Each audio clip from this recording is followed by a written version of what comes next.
So we'll go in accordance with the hands raised. First, we have Yash. You can unmute yourself. Yes, sir. Turn on your camera. Uh, yes, You can share your screen. 1 minute.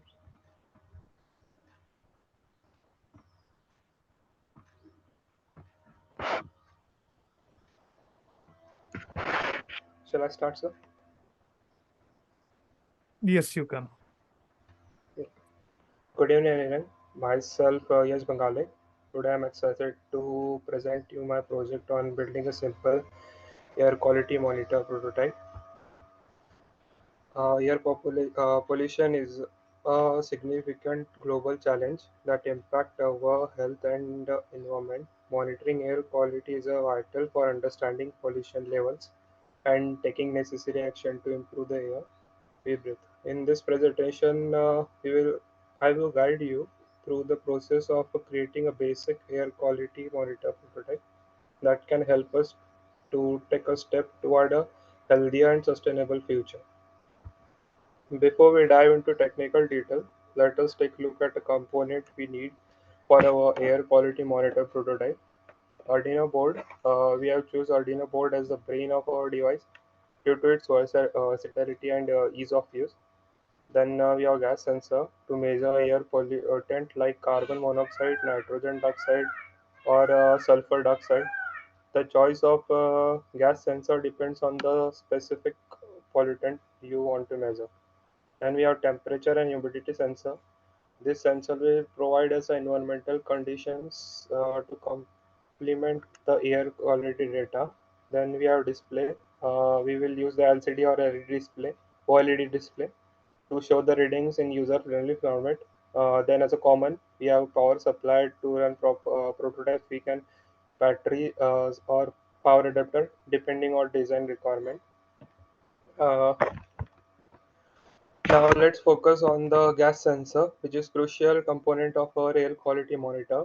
There are various gas sensor available in market, but for our prototype, we have chosen the MQ135 gas sensor as a prototype general indication of air quality. To connect the gas sensor to Arduino board, we need follow manufacturer specification and for wiring and voltage level. Uh, then In addition to measuring pollutant, we also want to consider the environmental condition that can influence air quality. We will use the DST11 and DST20 temperature and humidity sensor for this purpose. These sensors are widely used and easy to integrate with Arduino. Like before, we need to ensure proper connection and power supply as per the sensor specification. Now let's see how all the component fits together in our circuit diagram. So here is the circuit diagram. And this pin configuration is like Arduino D2 is connected to DHT11 output pin. Then Arduino A0 pin is connected to MQ135 A0 pin, and Arduino A5 is connected to OLED SCL pin, which we call it as a serial clock pin. And then Arduino A4 OLED is connected to OLED SDA pin, which we call it as serial data pin. Then with the circuit setup, we need to program our Arduino board to read data from sensor and display the result. Here is a simple code snippet to help you get started in the coding part. We will need to install some libraries to run the code. Then like Adafruit SSD 1306.h we have used, which is to initialize OLED. Then Adafruit GFX.h library used, which provides sets of graphics for OLED. Then DST.h is used to initialize a DST11 sensor. There are two main functions in the code, that is send sensor and air sensor. In air sensor function, it reads the analog value from air quality sensor, gas level, which is equals to like analog read sensor, and define the quality for the corresponding gas level. And send sensor function measures the temperature and humidity data with THT library and display it on the OLED. Then in the air sensor function, we might need to give as a gas level value to our sensor. For that, power 5 volt to the MQ135 sensor and put it on a clean environment for at least 24 hours before using it. Uh, it is necessary for this kind of sensor because the sensor comes polluted, so burning help it to clean itself and gives a more accurate result. Then this is our prototype which we made, in which LCD display and gas sensor and DST11 sensor is visible, and in which display showing air quality in the surrounding, which is good. And in this prototype, I have previously shown one circuit diagram. That same circuit diagram is implemented in this prototype. To ensure the accurate reading, we need to calibrate our air quality monitor prototype. Calibration is a process where we stabilize a baseline value for our sensor.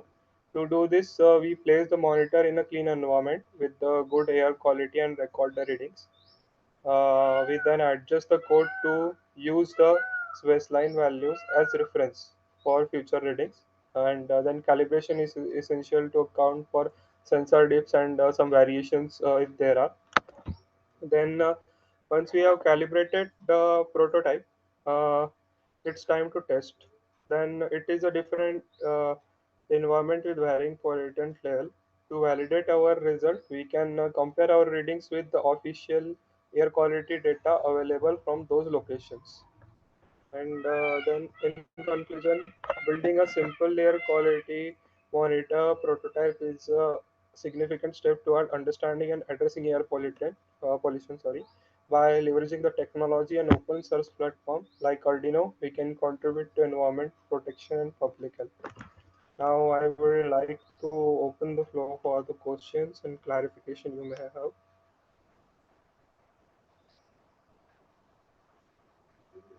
Uh, Thank you all for your attention and interest. If you have any further question, feel free to reach out me at the given contact information. Thank you, sir. Done, sir. The presentation was good. I don't Yes, have any sir. questions. The content is also delivered very well. Yes, sir. You have to include your contact details, your phone number, whatever that you have on the Q&A slide, not on the thank you slide. Okay. Okay, sir. Okay. Other than that, it was all fine. And while you're delivering or presenting, try Okay, to sir. bring in more tonality in your voice. There was no issue with your content, but try to bring in more expressions and more energy into the presentation. Otherwise, it was all Okay, fine. sir. Okay. Yes, sir. Yeah. Yes, sir. You can stop sharing your screen and you'll get a review on your mail. Okay, sir. Hmm? Yeah.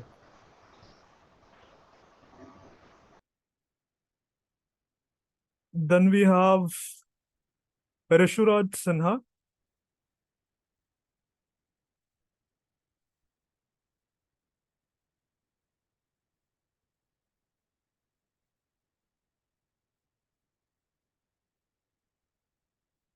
Rishu, are you here in the meeting?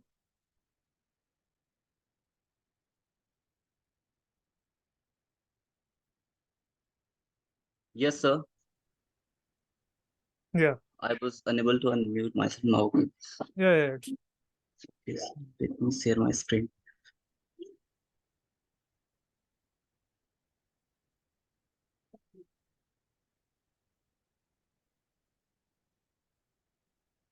So, good evening, everybody. Myself, Rishu Sinha from Rajiv Gandhi Petroleum Institute of Technology. So, I am going to present on the topic like reading CSV data and plotting candlestick pattern in Python.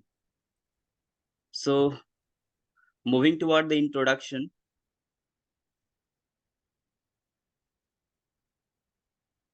Sir, is my screen is visible? Yeah, your screen is visible. Okay. So in this presentation, we will explore how to read CSV data and how to plot candlestick pattern in Python. And we will discover valuable insight from financial markets using Python's capabilities and enhance our skills in data analysis and technical analysis to make informed trading decisions. So moving toward the next slide. So what is candlestick pattern. So it's stand for comma separated value, and it is a plain text format used to storing tabular data in a structured manner. And each line in the file represent a row data, and the value within each row are separated by commas or any other delimiters like tabs. CSV file are widely used for data exchange between different software applications due to their simplicity and easy readability. So now we will discuss about candlestick pattern. So what is candlestick pattern? So candlestick pattern is a type of chart pattern used in technical analysis to analyze price movement in financial market. Each candlestick represents the price action of an asset within a specific time period, that can be a day or an hour, and contain four main components like opening price, closing price, highest price, and lowest price. Candlestick pattern can provide valuable insight into market sentiment, trend direction, potential reversal, and price volatility, helping traders make informed decisions.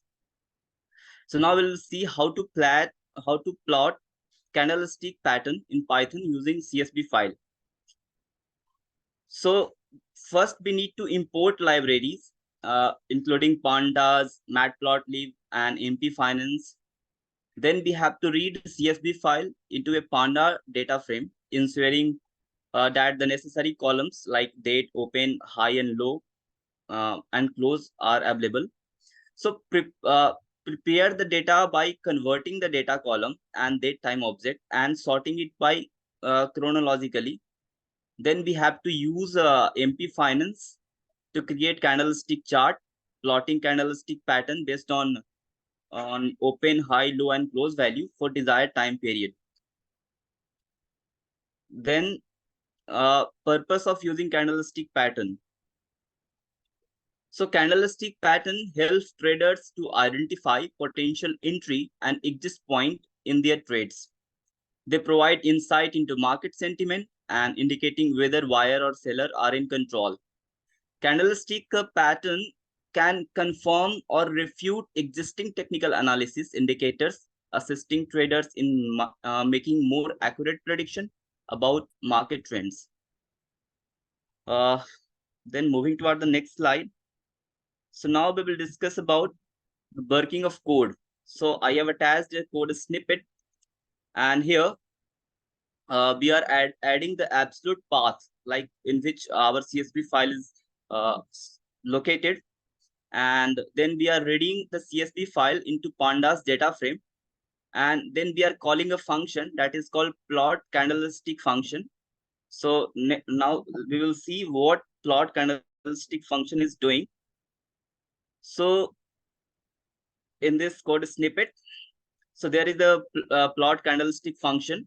And in this function, first we are converting date column to date time format. And we are sorting the data by date in ascending order.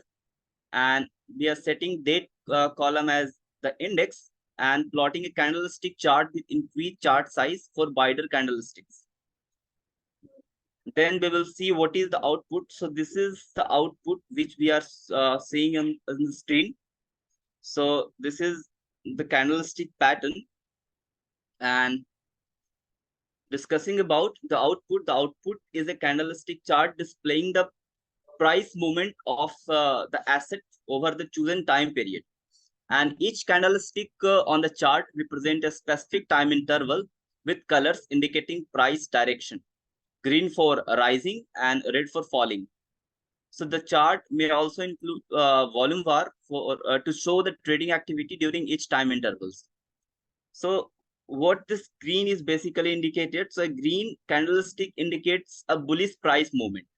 The opening price is typically lower than the closing price during the given time period. It suggests that the buyer were in control and the price of asset increased during that time.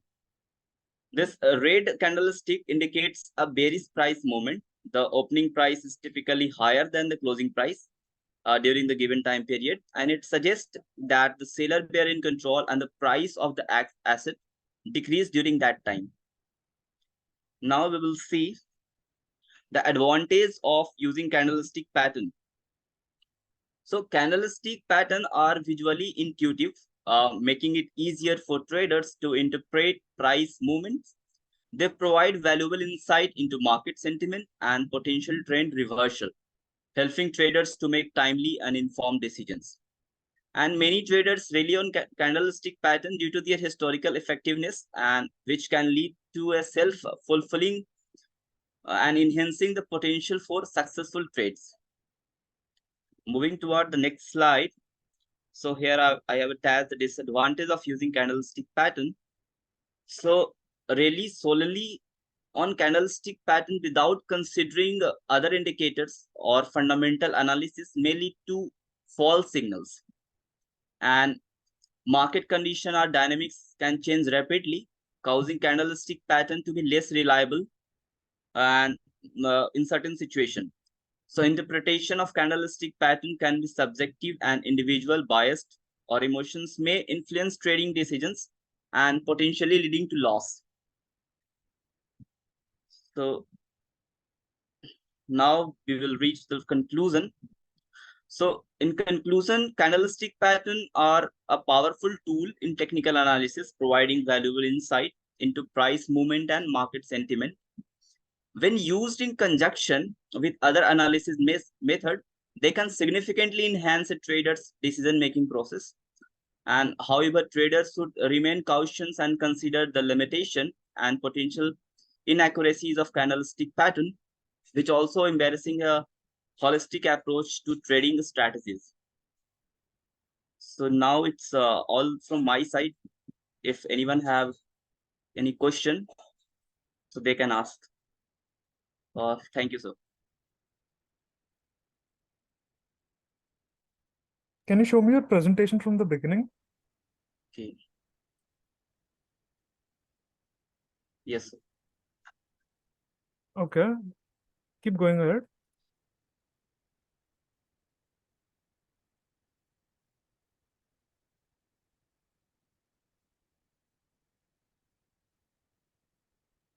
Do you have any sort of live demonstration for this project? Oh, yes, sir. I can show. You will have to show that while you're presenting. Actually, the code was sorted. Wait a second.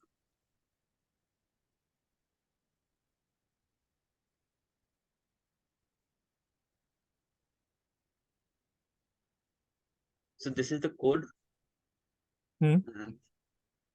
And this is the folder for CSV file. I need to run this.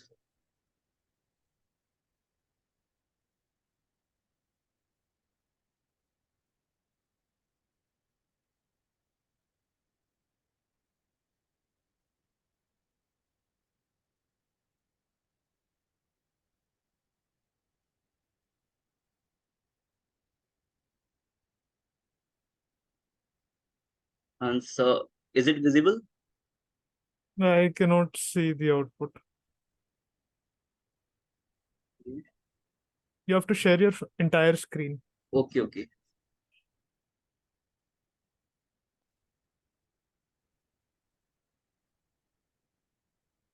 Output screen. There's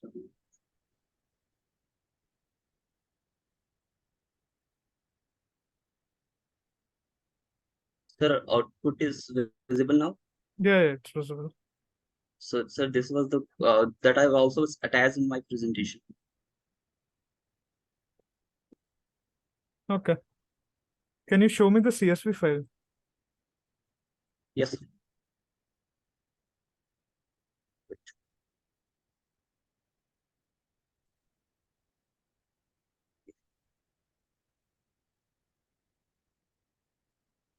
You can directly open it from the VS Code. Yes.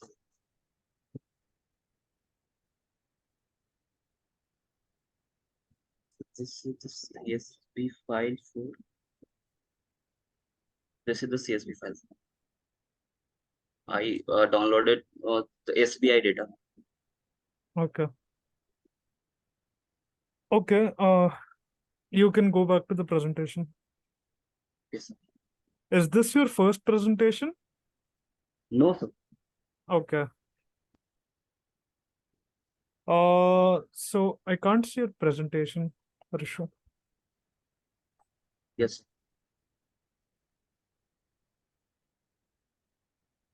Okay. You have to include the email ID in your Q&A slide. Okay. You have not mentioned any reference slides either, I think. Am I correct? Yes, sir. I have used it as reference. You will have to attach a reference slide. You will have to demonstrate. I had to ask you to show the live code to me. You have to show it on your own. Attaching the snippets of code won't be enough. You'll have to Yes, sir. explain the entire thing as well. At least Sir, parts. actually the code was too small, and I have attached the whole code in the PPT, and I have explained the whole code there only. That's what That's I'm why. saying. It's fine that you have attached it over here, but you'll Yes, sir. also have to demonstrate to show your credibility that you have actually worked on the project. Yes, sir. Okay. Yes, Other than that, it was fine. Another thing that I did notice was that you were reading the bullet points yes, sir. and you elaborated on some points only. So try not to do that. If you have mentioned certain things, try elaborating on every single point mentioned. Okay. And Yes, sir. keep the bullet points short and make the script longer to Yes, help sir. the others understand what you're trying to talk about. Okay. Yes, sir. Yeah. You can stop sharing the screen. Okay, thank you, sir. Hmm.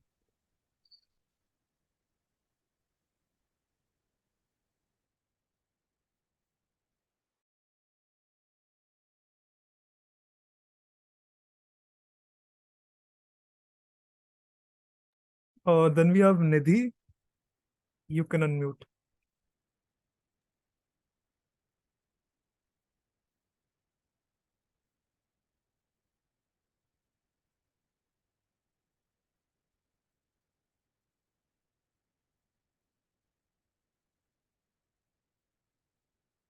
Sir, is my screen visible?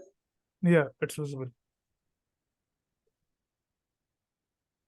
So, good evening, everyone. My name is Nidhi. I am from Cloud Computing Group, and my topic today is set up an Amazon RDS instance.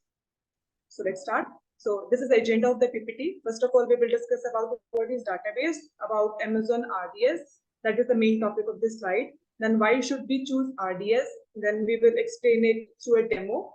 Then, some best practices related to RDS, some security features, and then we will end our conclusion and our PPT with a conclusion. So let's start. So we should know what is database first. So database is just a collection of an organized data. So let me just explain you with an example. You might have heard of the website IRCTC. It's basically an Indian Railway website where the data of trains has been shown, where at what time train will arrive, at what time it will departure, and the time slots, everything. So that's basically a database where we have the data in a structured format, in an organized format, where data can be easily managed, can be easily seen, and can be easily retrieved. So that is basically a database collection of organized data. So it's not like you are spending 4 to 5 hours just for seeing the train or timing of your train. No, it's not like that. Everything is clearly visible because it's an organized format. So that is a database. Now you might think we have MS Excel as well, where we can just store our data in the form of tables. As I already told you about IRCTC, there the data is in form of tables. Now we can use MS Excel as well. There also data is stored in the form of tables. But the problem with MS Excel is that with MS Excel, if you have thousands of students that you have to enter the data of every single student in every single day, or you have 10,000 of data, it's very difficult. Other than that, error will be too much. And if you have to delete it, manage it, or security problems are also there. So MS Excel is not a great option to store the organized data. So we prefer database in that case. So there are some database options in AWS. First one is on-premises database. It's basically a traditional database that we have of our own. It's basically the servers that we bought for our rather than shifting on AWS, some would prefer AWS, some would prefer their own servers where they have their own database. They have to maintain it, secure it, manage it. Everything is done by your own. So that's your traditional database. Next is our self-managed database on cloud. Now we have some database on cloud as well, but they are self-managed. That means you have to manage it on your own. That means you have to configure it, which amount of data you want in the form of tables or not. That means you have to manage it on your own. Then we have these three options that are managed by AWS itself. First one is Amazon Redshift. It's a fully managed petabyte scale data warehouse. Now the important word is fully managed. It's managed by AWS. Next is Amazon DynamoDB. It's also a fully managed but a NoSQL database. And the last one is the RDS. That is we are going to discuss in this PPT as well. It's also fully managed and relational database service. So these are some database options provided with us. So the main topic of this is Amazon RDS. Amazon RDS stands for Relational Database Service. Now here two words are very important. First one is managed and the second one is relational. So let's talk about managed. Managed means you don't have to configure everything on your own. Amazon will do it your work. That's why it's a managed service. And next one is relational database service. That means the data here is related to each other. It's not like you are storing files or audio or video in any format. A particular format is there. Maybe it a hierarchy format or in a tables format or the format that you press. It's a relational database. That means the data is related to each other. And the important is managed. Amazon just do your work with some clicks. So you just have to feel free to focus on your application rather than the infrastructure. Work like database setup and backups are very tedious job. So Amazon does that on that own. So now you might think, why do we prefer RDS? There are other options as well provided by AWS. So there are some features, or we can say benefits, that we should prefer Amazon RDS. Other than that, all the database options that are provided by AWS have their own features, but RDS stands from others because of these features. First one is simplicity. The time-consuming tasks are simply solved by Amazon RDS. Next is scalability. So let's say you have 500 amount of MB of data or 10 terabytes of data. No problem. Amazon will scale up your resources or your instances on their own, depending on the reach of your. For example, you have a website and thousands of people are visiting your website, and the next day 10,000 people are visiting your website. So it will be a traffic. So in that case, what RDS do is it just scale up your resources so there is more traffic and everyone can easily visit your website with simplicity. Next is cost effective. The main model of the AWS is pay as you go. So if you are using the RDS or the instances for 500 MB of data, then you have to pay for that only. If you are using for 10 terabytes of data, then you have to pay for that only.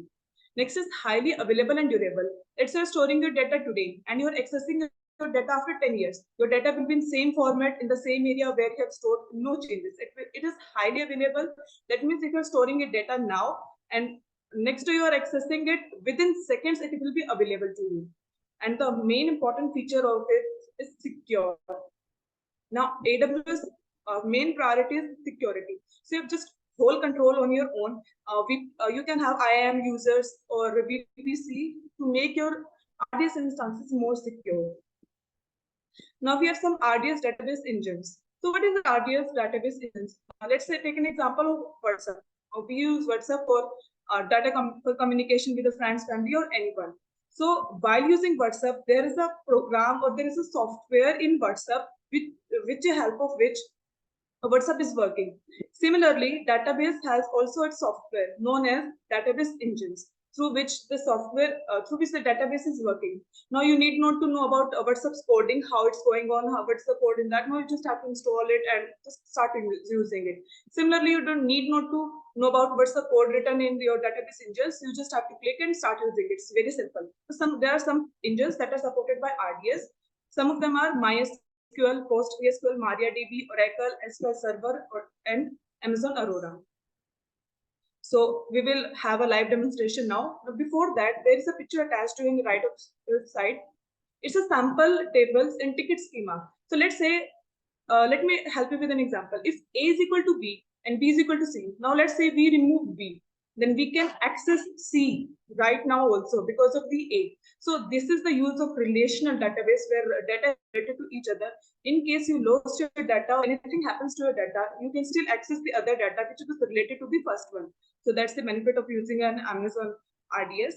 We'll have a live demonstration. So it's you just have to write on your browser AWS Management Console, and you will just land up on this page where you can access your RDS instances. So on search option, you can write RDS, and the first option that you can see, just click on that and it will land you on the dashboard of RDS. It may take few seconds. It's working. So here we are on the dashboard of RDS. Now before creating a database, let me tell you something. So here is written word DB instance 0 to 40. That means 40 instances are allocated to a single account. It's by default. You can increase it, your limit, it's completely dependent on you, but by default, a single account got 40 instances. Next is we have DB clusters. Clusters basically collection of the instances that you will create. Or it's like storing files in a folder. So folder is a cluster.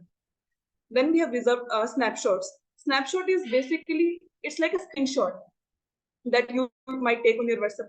So there are two types of snapshot. First one is manual and the next one is automatic. So when you're creating your instance, you can just either click on automatic and whenever you will just create your instance, automatically a snapshot will be taken, or you can just do that manually as well.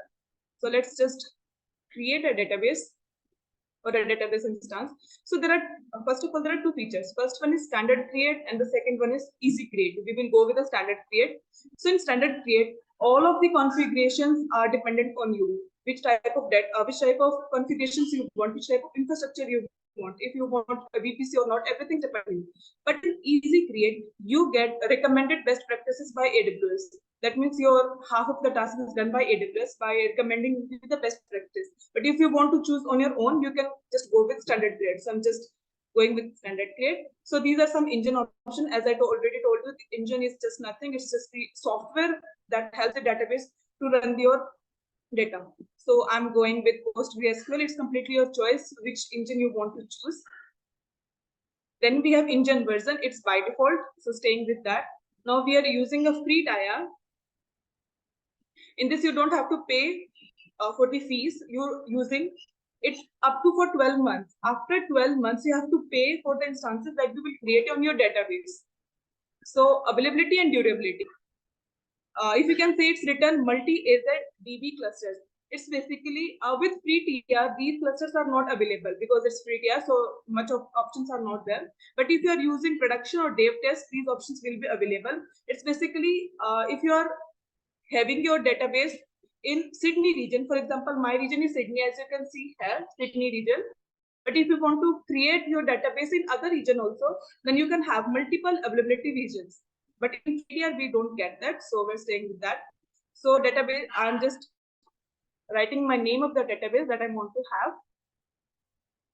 So I will just go with DB2, sorry, DB2. You can have your name. Master username is Postgres because I have used the engine Postgres. And then auto-generate password, you have to create a password here for security reasons. So just creating a password. Then you have to confirm a password. So you must remember there are some constraints while using a password. At least 8 principal ASCII characters can't contain dash, double quotes, or @ So you must note that. Then we have instance configuration. With free tier, we are only able to access the third one. The standard class and memory optimized class are not accessible because of the free tier. Now, again, DB P3 micro I have used where I will get 2 virtual computers, 1 gigs of RAM, network up to 2085 Mbps. So if I click going forward, storage right. Now 20 storage options are available to you by default, and it's 20 because of the free tier. If you're using the paid one, you will get more as by default as well. Next one is storage auto scaling. Auto scaling, basically storage auto scaling. You can auto scale your website. For example, you are having thousands of users one day, and next day you have 10,000 of users, so your website might crash. So if you are able to have an auto scaling option, it's completely your choice, by the way. So if you will click on auto scaling, it will just increase the resources or decrease the resources depending on the demand. So by default, we will get 1,000. So you can increase it as well. Then we have connectivity. You can connect with EC2 or you might not. EC2 is basically an instance where you build your applications. So you might connect your instance with the database to store the data if it's in the form of tables or a particular format. Now this is default VPC. VPC stands for Virtual Private Cloud. It's basically a network within a network, isolation network within your cloud as well. So this is by default where we will get 3 subnets and 3 availability zones. And this is default. Public access, if you want your database to be visible to everyone or you don't want, completely your choice again. Now VPC going with default options and only. Now if you click on additional configuration, here 5432 is written. It's a port number. Let me explain you what is a port. So for example, you have Wi-Fi in your home. So Wi-Fi is attached to your TV, your laptop, or 2 or 3 phones.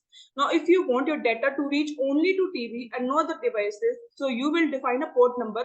That means the end point where you want your data to reach. So it's that. So for Postgre, it's for 5432. It's the by default, you cannot change it. And if you're choosing another engine, you can just have another this. Then we have database authentication option. This is for security. First one is password authentication. Next one is password IAM and Kerberos. IAM is basically identify access management. It will identify who is accessing your database and who is not. If it's an unauthorized access, AWS will just not allow that user to access your database. So monitoring, it's one of the main aspects of RDS. So let's say you have your website and thousands of people are visiting it. So you might wonder who is accessing it, what type of downloads are there, which type of data has been seen by public. So if you want to monitor it, AWS provide a feature with us. With the help of AWS CloudWatch, you can have that also. By default, we have 7 days for free tier. That means after 7 days, you can have a monitoring option that you can see which type of data, which changes have been made your website, which things that have been done in your absence. That's completely done on your monitoring. And then we have estimated monthly cost. If after 12 months you're still accessing your database instance, these are the costs that will be done. For storage, it's this, DB instance, and total will be this. We'll just create a database. There is some problem. Confirm. Okay, let me just rewrite it again.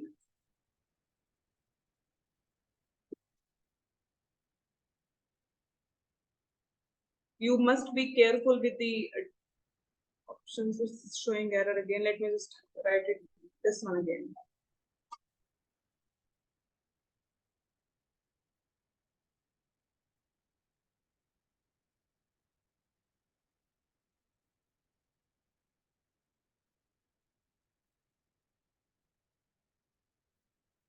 So it's creating a database. It might take few time.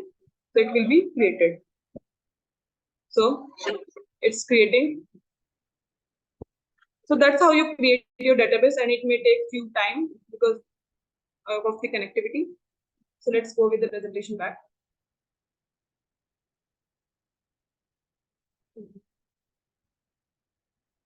So we have done a live demonstration. Security features in Amazon RDS. So these are some of the points with the help of which you can make your RDS instance more secure. First one is network isolation that I already told you about. VPC, a virtual private network, which is basically an isolated network within your cloud. Then we have IAM policies. IAM stands for Identify and Access Management. It will just give the permissions to the user. If the permission is valid, then user can access your instance.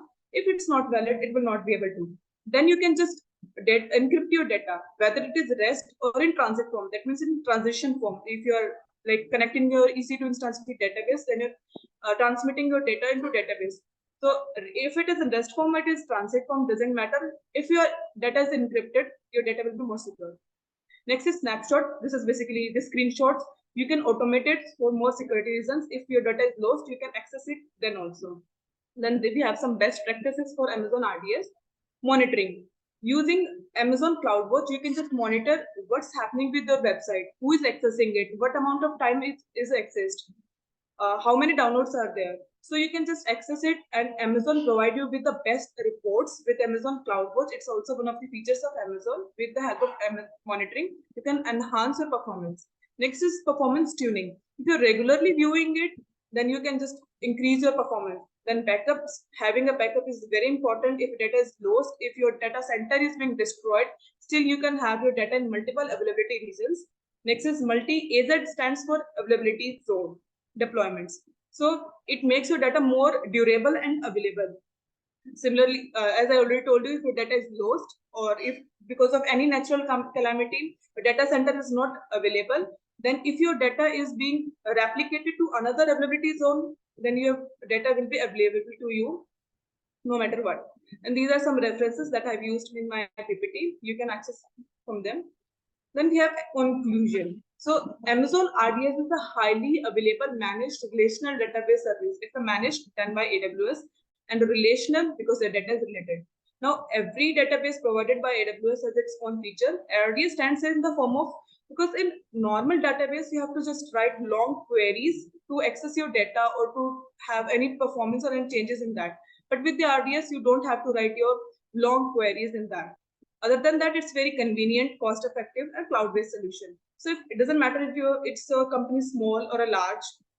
If you're using a database, which is obviously used in every company, RDS can be a game changer. So I'm open for questions and further discussions. Thank you. So I'm done. Overall, a great presentation. I had no Thank you, sir. issues. It was thoroughly researched. There was no, what do you say, breakage in the flow of the content as well. Can you just show me the entire presentation once again? Yes, sir. Yeah, you can start.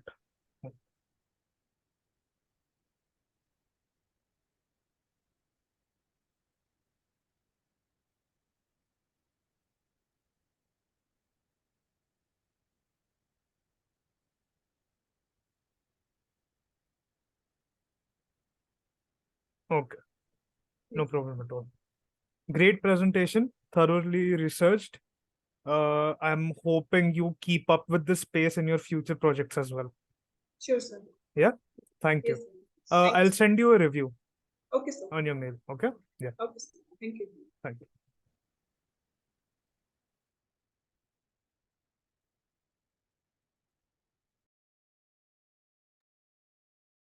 I think then we have Pratham.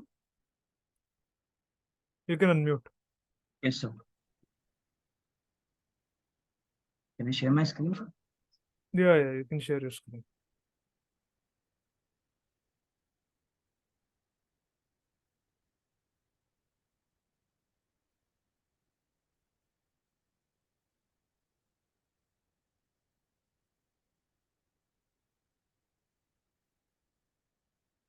Is visible, sir?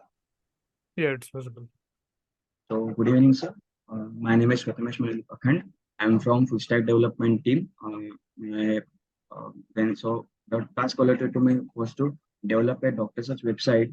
So basically here, the task was allotted to me to design to develop a doctor search website. Why we need to create a website to search doctors. In the back days, if we need a doctor, so we ask people, is there like a neurologist? We have a good neurologist in our city. So, but now to solve this problem, I have created a website. So you can just Google it and you can search on the basis of the city and the which type of category or specialist you want to search.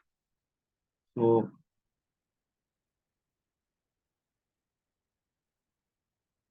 So here's the content. First, I'm going to this is the content. First, I'm going to talk about the project overview. Then, second, the design of the website using a Figma. Convert Figma design to HTML CSS. Then, creating the database, implementing web service for website, and then integrating front end with the back end. And then they are deploying the website, project demo, and the conclusion. So here is the project objective.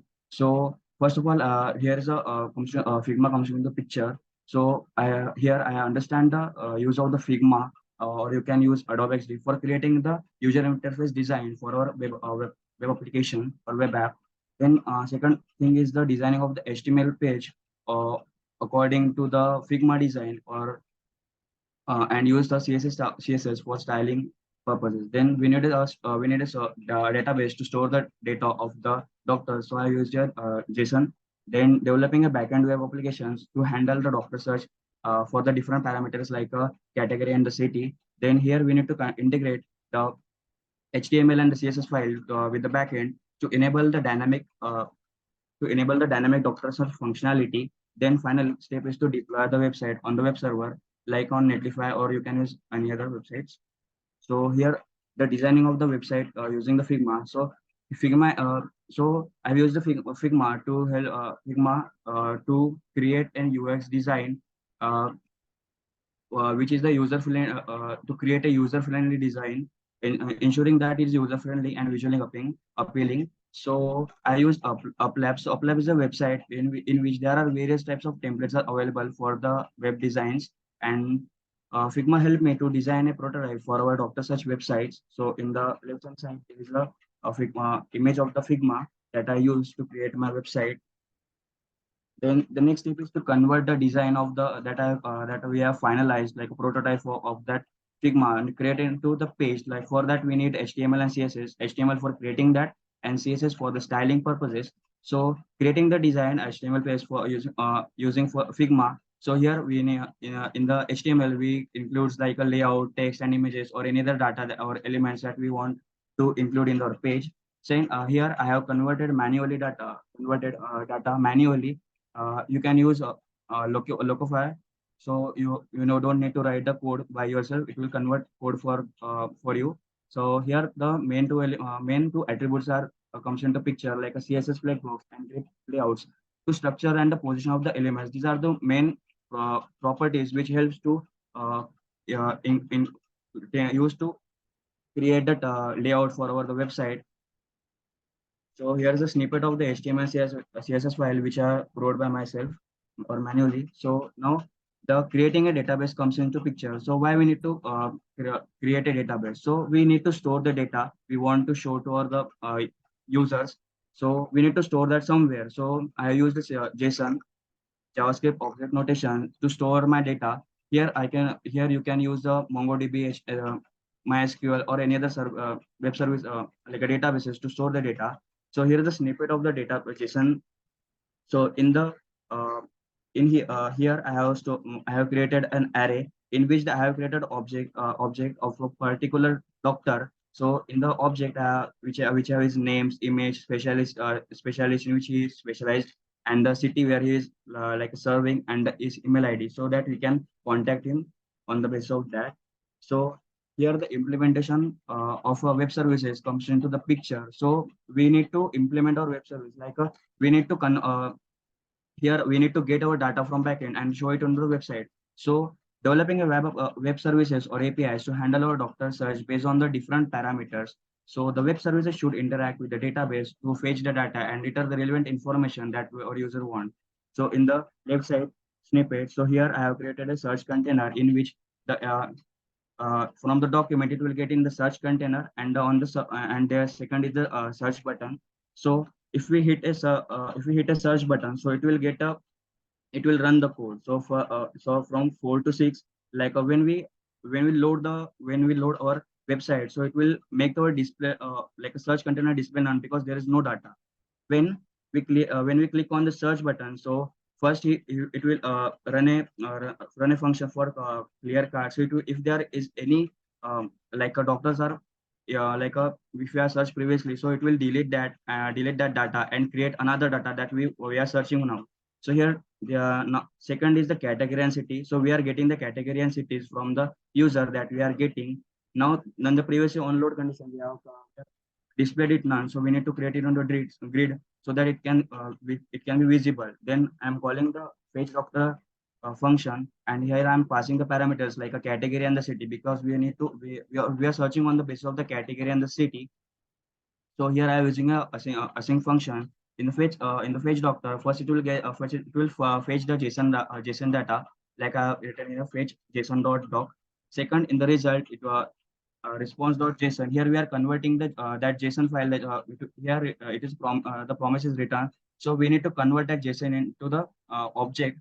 So here I am converting that, and then the second thing is integrating the front end services with the back end. So here I need to like here we need to integrate the front end like a HTML CSS file to the backend services to enable the dynamic doctor search functionality. So I have used the JavaScript here so that to make a request of the backend APIs and display the search result as per what we want.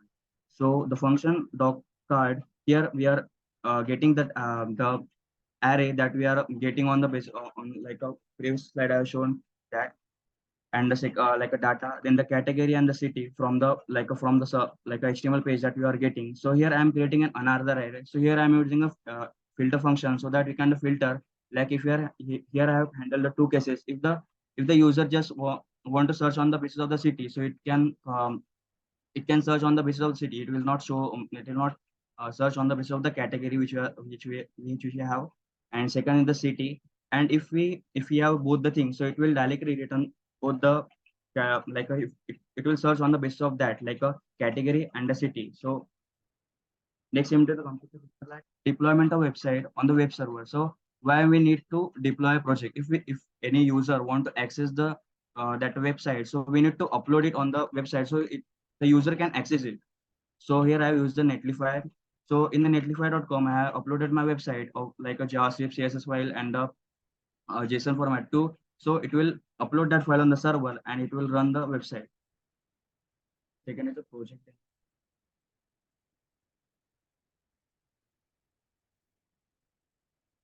Is it visible, sir? I can only see your presentation. You'll have to share it full screen.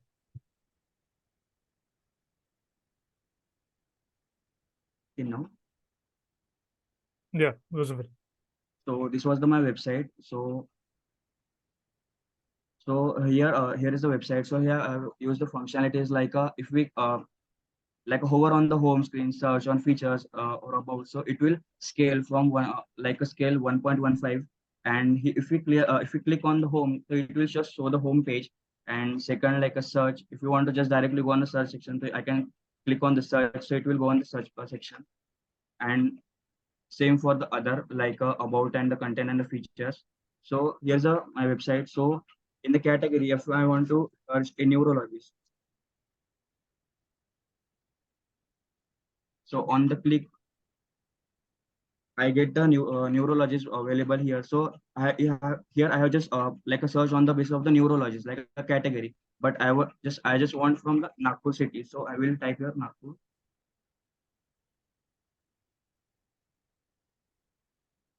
So it will show on the basis of that. If I just go like I want just find the doctors from the Nagpur city. So I will just write here Nagpur in the city and I will just search. So it will show the doctors available in the Nagpur.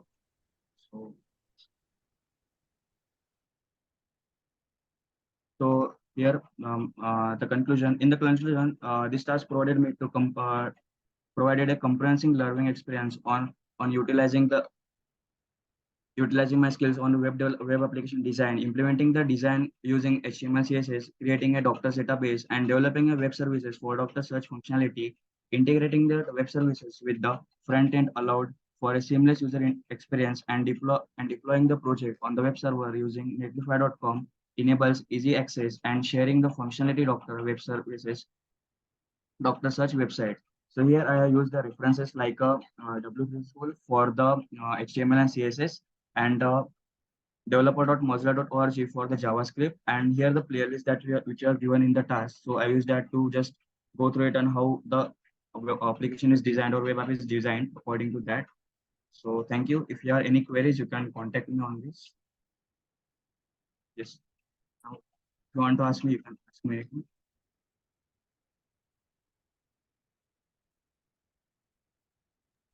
Show me your website again.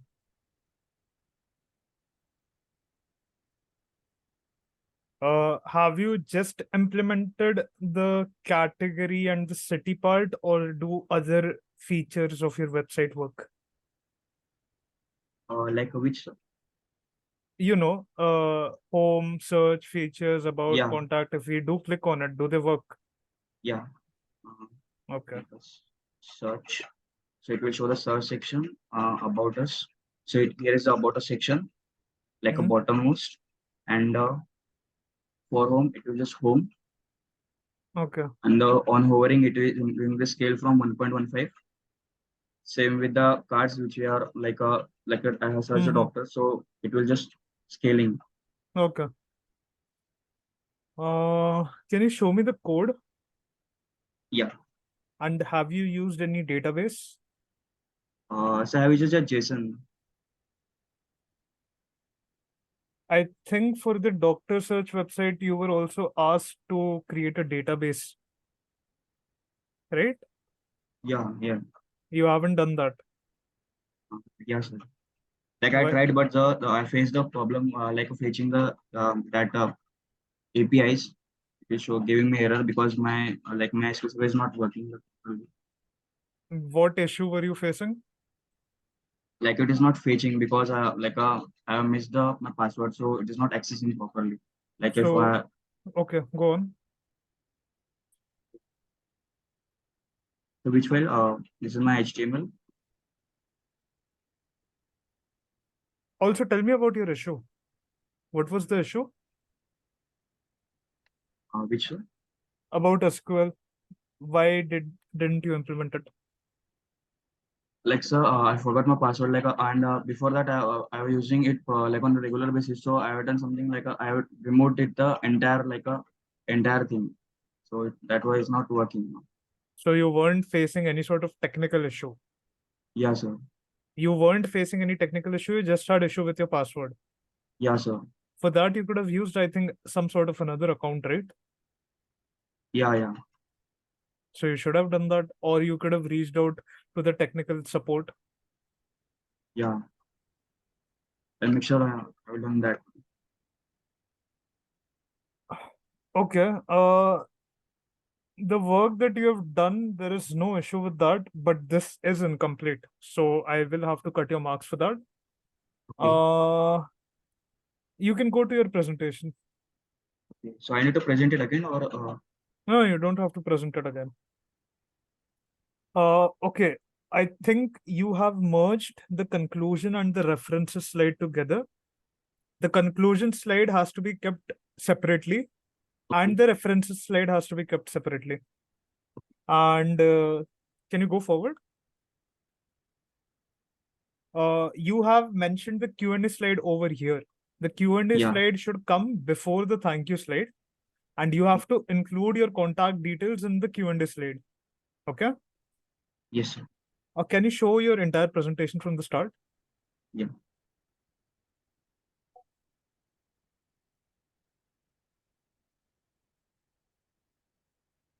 Yeah, keep going to the next slide.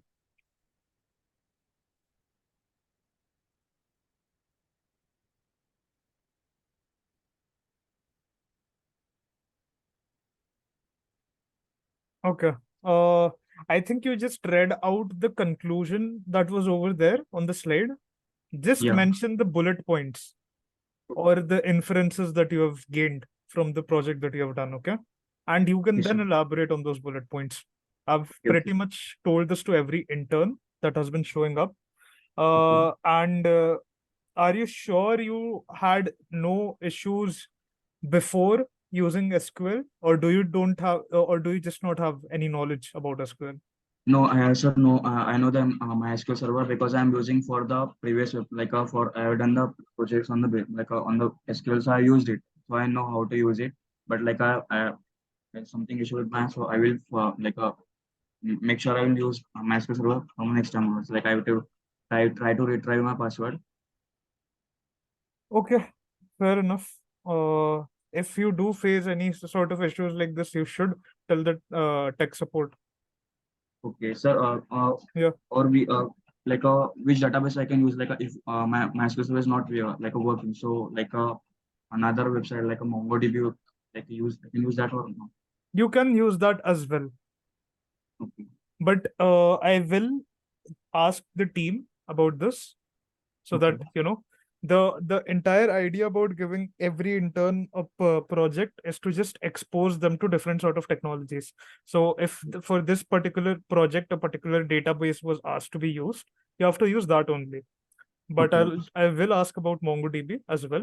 I would recommend Okay, sir. there's no issue using MongoDB as well, but I'll still Okay, sir. talk to them about it. Yeah. Okay, sir. Other Thank you, than sir. that, it was fine. Yeah, no issues. You can stop sharing. Thank you, sir. Yeah.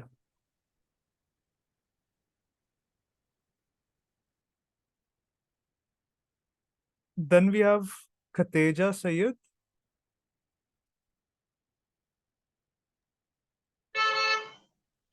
Yes, sir. Yeah. Did I pronounce your name right? It's Khadija. Khadija. Yeah. Okay. Okay. Just a minute, I'm sharing. Yeah. Yeah. I hope it's visible.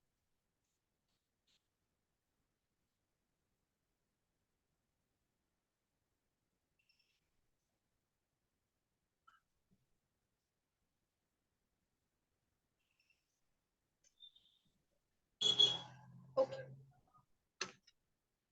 So I'm Khadija, and I'll be presenting on technical analysis today from a web developer group. Okay. You can start. I can't shift it. Yeah.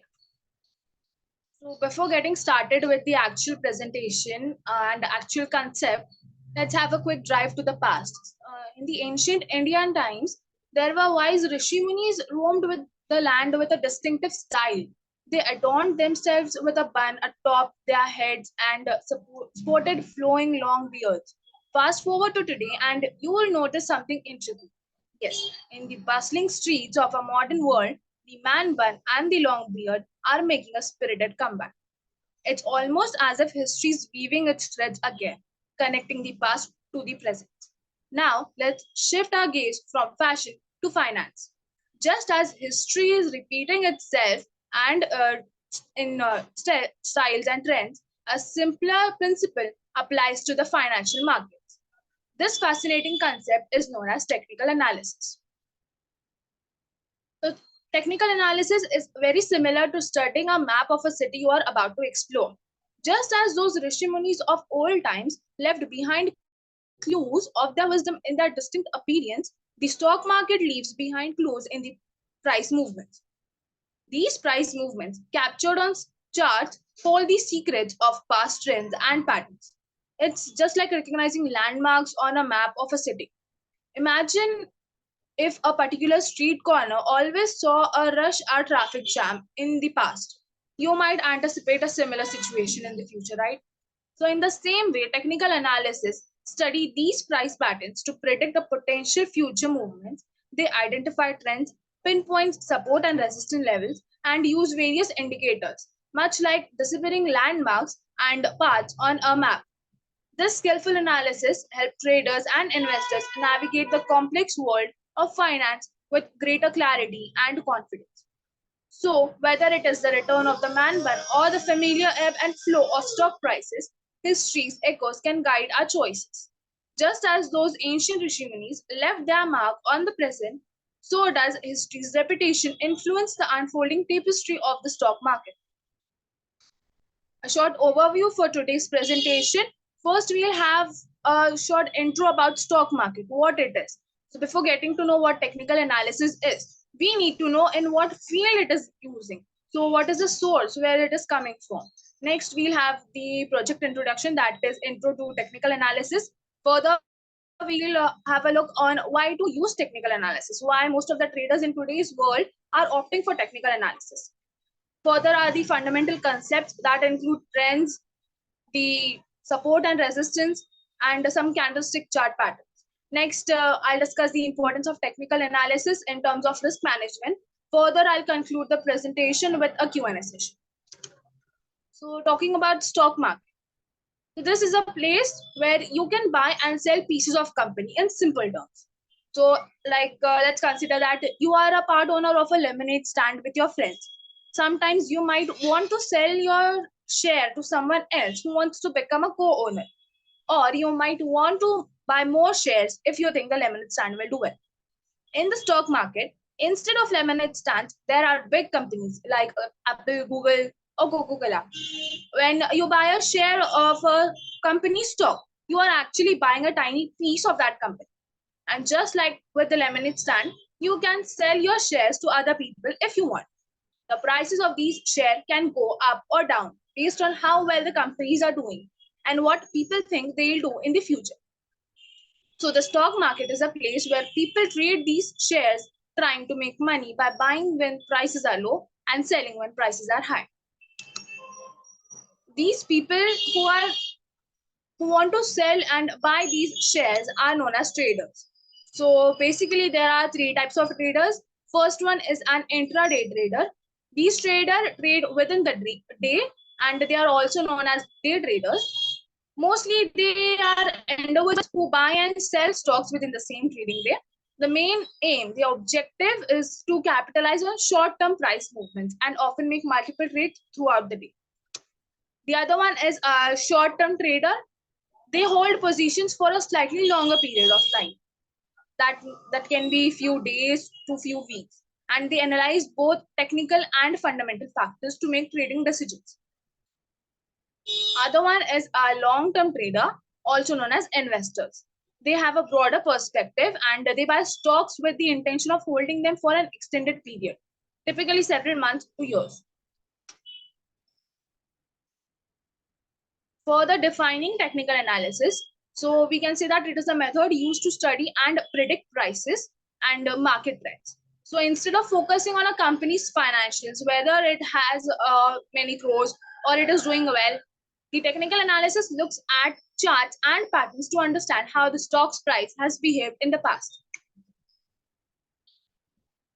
Now, what is the relevance of technical analysis in stock market? Why it is important?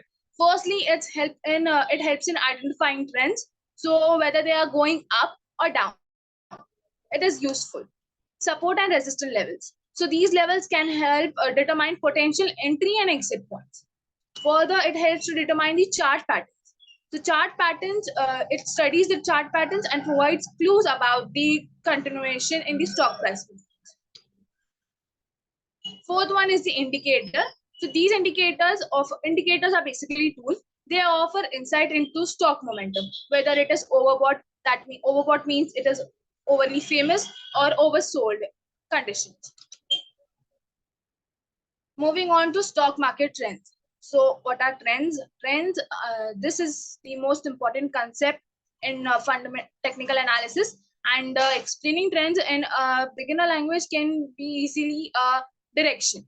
So we can say that the stock is going in a particular direction, it is going in an upwards direction, or it is going in a downwards direction. So just taking an example of weather. Let's say when sometimes weather is cold, sometimes it's cloudy, sometimes it's sunny. Similarly, trends sometimes go up, sometimes go down, or sometimes go sideways. So just like checking the forecast helps you plan identifying trends, helps investors make smart decisions about buying or selling stocks. Talking about uptrend, that is the very first trend, also known as bullish trend. So when the stock price is upwards, it is the uptrend. Now, there are some terms, that is higher highs and higher lows. Explaining higher highs and higher lows. So let's consider that this is our stock. It is going somehow. So it an uptrend. This is considered as higher low. And the peak point of the graph is considered as higher high. Just like here, this will be a higher high. Further, this will be a higher low. That is what higher high and higher lows are. And also known as, this is also bullish trend. It is further used to calculate using the indicators. Next is a downtrend, also known as bearish trend. Similar, opposite to uptrend, the downtrend has lower highs and lower lows. Downtrend similar, the name itself says that the trend is going in the downwards direction. So this is the lower high, and here are the lower lows. Going further to sideways trend, also known as consolidation. So these price movements go in a parallel way. They do not move in any upwards direction or downwards direction. Just a minute, it's loading something.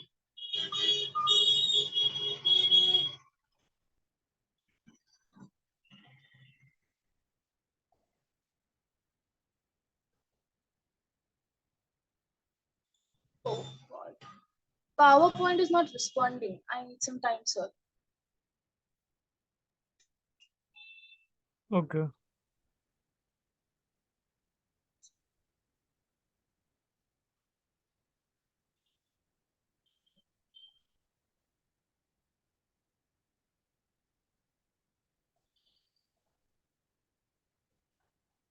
Sir, it started downloading something. So you won't be able to give your presentation right now? Yes, sir. I'm afraid I'm not. Okay. I'll just write your name down. You can give your presentation tomorrow. Yeah? Sir, if I could give it at the last moment, Mm, if it loads. if it loads, okay. You can present after Nikhitha, but Yeah. I think you'll have to give it from the start. Okay. No Okay? problem. Yeah? Yeah. Nikhitha, if you're here, you can unmute. Yes, sir. Am I audible? Yeah, you're audible.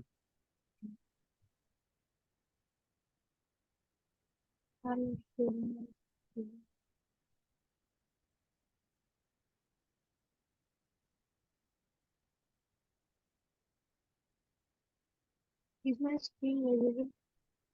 It's visible. I don't think your camera has been turned on.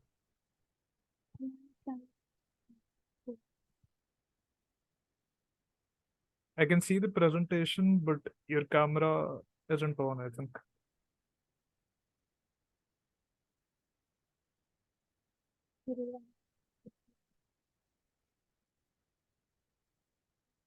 Is it visible now, sir? Yeah, you're visible. You can start. So good evening, everyone. I'm Nikhitha Bhavanari, and I'm from the Web Developer Group. And my project, the product that was allotted is a real-time stock market data web application, and my task is the overview of the product synopsis. So coming to the what I'm going to present is first the introduction, and then what is a real-time stock market web application, and then I'm going to explain about the key features, and then the technologies that are used in this, and the flowchart of how it is going to work. Also the challenges that have been faced with this, and the documentation, and finally the conclusion. So coming to introduction. So what is the stock market web application? So generally we can see nowadays stock market, everyone is trying to invest in the stock market and benefit for the users. So generally we need to track the prices of the stocks and also the market analysis, and we have to observe the trends, etc. So it is not easy for everyone to search across the websites and do this. So this web application, what it provides is it analyzes the market trends, and it allows the user to check the prices, stock market prices, and etc. And analyze the market so that they can buy their stocks, or they can do anything of their wish. This is the main stock market, the main objective of this website. So next, what is a real-time stock market web application? So in this market, it is very important to know the on-time, in-time prices and at the moment changes. So we know that stock prices can change within seconds, and it is very important to know the on-time data. So it provides the real-time data. So it is very useful for all the financial enthusiasts and any stock market users, so that they can do the activities very easily. What are the key features of this website? So as I said before, the main feature is the real-time stock market data, as it uploads the real-time data so that no changes or no glitches are being happened, and it is very easy to track the prices and do. And next is the user authentication and security. As it is the website that deals with financial related queries and issues, it is very important to maintain the security and also the user authentication so that no other people can access somebody's profile and do with something with their stuff. It is very important to provide security. And it is also of a easy to understand format so that new users and they can so that the new users can also use it very easily and for also the existing investors to track anything. And also it has a responsive design so that it can be used on any device like on laptop or phone. It can be used, so it has a very responsive design. And what are the technologies that are used? For front end part, the technologies that are used are HTML, CSS, JavaScript, React.js, which are the basic front end technologies. And for backend, we can use Node.js, Express.js, and MongoDB database. And the API is Alpha Vantage, News API, etc. Next, the flowchart of how it is there. So first you have to log in into your website and it gathers the data and the API integrates it with I'm gonna explain all this in documentation.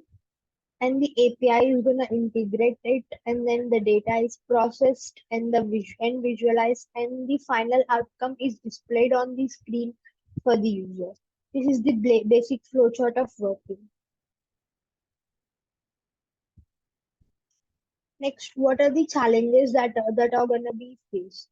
The main challenge is to provide the real-time data so that uh, no time changing can affect the prices of the stocks or the user can miss any trend that is happening.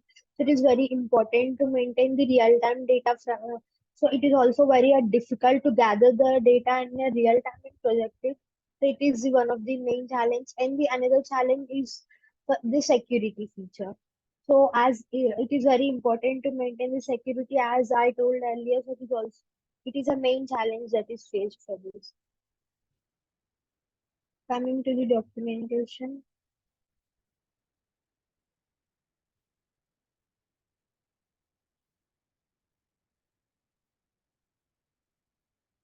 So this is the documentation that I've prepared for this. First, what is the project overview, as you can see. It is a general introduction about the website. And then the main objectives, as I said earlier, to provide real-time stock data. The website displays the stock prices, volume market trends, and other informations, etc. And it implements the user authentication and security, which is very important. And also the users can track about the investments that they made or using the provided data they can make new decisions or they can do any other data. And then user registration and authentication system and providing personal watch lists for user selected stocks. Means the user already selected some stock, it can give the notifications and they can create price alerts like that. And the responsive design so that they can use it on any devices. These are the main objectives. And then the main timeline. So how this can be prepared this project. It is consisting of 5 phases. First phase is about all the gathering of all the requirements and planning. It can take 2 weeks.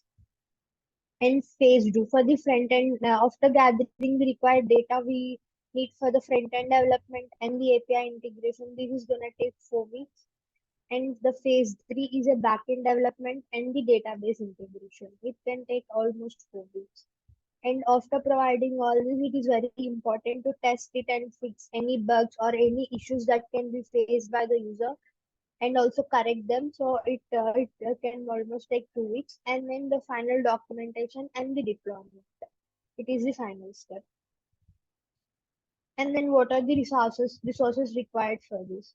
So first we need a development team, front-end developers, back-end developers for all these, and a UI UX designer to design the front-end page, and also it to make it to look neatly, and also a tester for testing it, and also the development environments for IDEs and version control systems, and also reliable stock market data, because it is the main data that we're gonna work on and the user is gonna interpret it, and also a better server infrastructure for hosting the web application so that no errors that can happen, and also better testing tools and frameworks and documentation tools. So what is the outline of this process? First, we have to define requirements. What are gonna need? What is functionalities we have to include? What are the features that our application is gonna uh, present? All of these, and then we need to choose a technology stack. Means which front end developments are we gonna use? Which back end developments we are gonna use? And all the libraries, and we have to fetch all of them, and then the real time data from different stock markets and interpret it into this, and then the backend infrastructure to process this data and integrate it with the front end. Mm. And then again develop and to develop the to process the requests and to process the requests and like integrate into the front end, integrating the real time data example. Mm.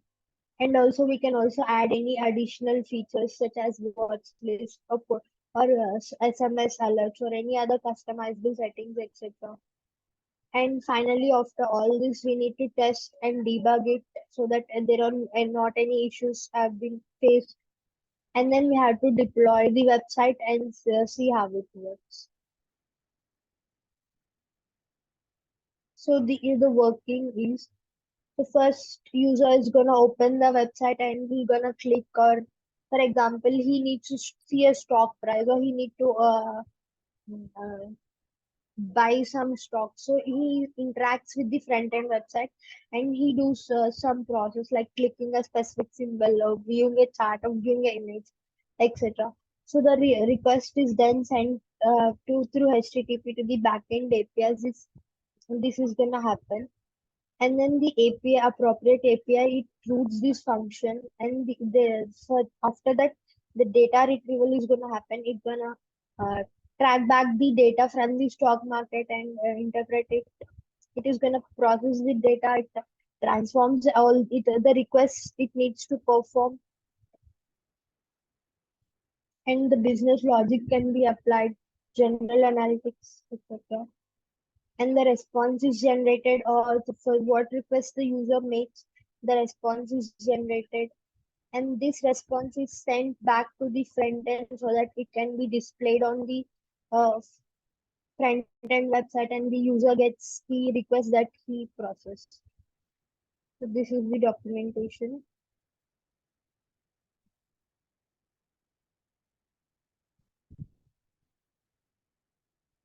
And conclusion. So this is the overall analysis, product analysis of this stock market data website.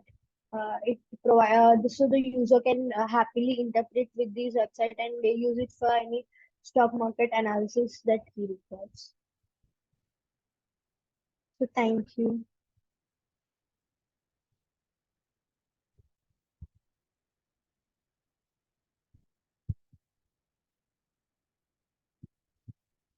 Okay. You have to keep the thank you slide separate and the Q&A slide separately. Yeah. Do that in your next presentation.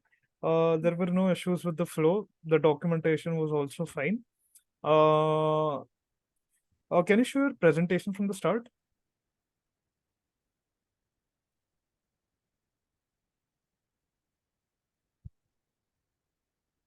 Okay. There are a lot of paragraphs mentioned in the presentation. Okay, you just have to mention bullet points. Keep bullet points and just elaborate on those bullet points. You don't have to do, too much work on the presentation. You don't have to provide your entire content on the presentation. You have to keep a script by your side and you just have to read from it as a reference and practice beforehand. And it felt quite monotonous. Try to bring in more tonality, more expressions, and more energy into the presentation. Okay, that is it. You can stop Thank- sharing. Yeah, yeah.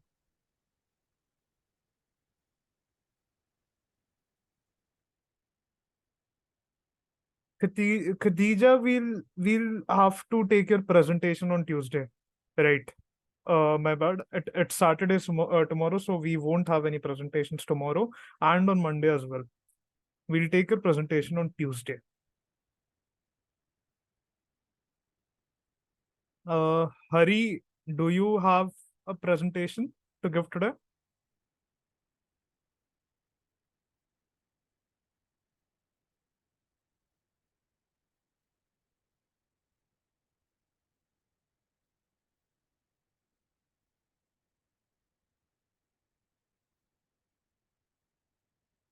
Then I think we're done for today.